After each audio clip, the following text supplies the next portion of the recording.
మా చిన్నప్పుడైతే ఆదాయ వనరు అంటే ఏదైనా షాపుల్లో పనిచేయడమో లేకపోతే పేపర్లు వేయడమో రోడ్ల మీద ఏదైనా పెట్టుకుని అమ్ముకోవడమో ఇట్లాంటివి అవి అమ్మాలన్నా మళ్ళీ పెట్టుబడి కావాల్సి ఉంటుంది.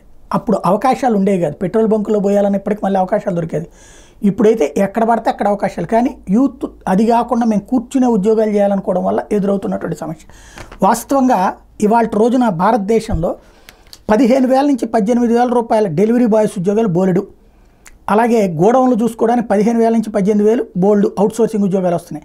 రిటైల్ స్టోర్ సేల్స్లో అయితే రిలయన్స్ల దగ్గర నుంచి డిమార్ట్ల దాకా 18,000 నుండి 22,000 ఇస్తున్నారు.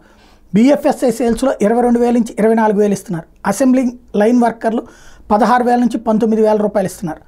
ఇవన్నీ ఇప్పుడు ఉద్యోగాలు విపరీతంగా ఉన్నాయి. 7 లక్షల గిగ్ వర్కర్ల అవకాశం ఉంది ఈ దేశంలో present. E commerce logistics top ఉంది. గత ఏడాదితో పోలిస్తే 15 నుంచి 20% పెరిగింది. పండగల వేళ విపరీతంగా హైరింగ్ చేసుకుంటున్నారు. ఇప్పుడు బిఎఫ్ఎస్ఐ రిటైల్ ఆతిథ్య రంగాల్లో కూడా జోష్ భారీగా పెరుగుతోంది. బేసిక్గా ఈ వర్గానికి ఉద్యోగ అవకాశాలు విపరీతంగా పెరుగుతున్నాయి. కాకపోతే 15,000 ఇచ్చినా సరే సాఫ్ట్వేర్ కంపెనీలో కూర్చుని చేయాలన్న దాని మీదనే కాన్సన్ట్రేట్ చేస్తున్నటువంటి వాళ్ళ వలన ఇది మిస్ అవుతోంది.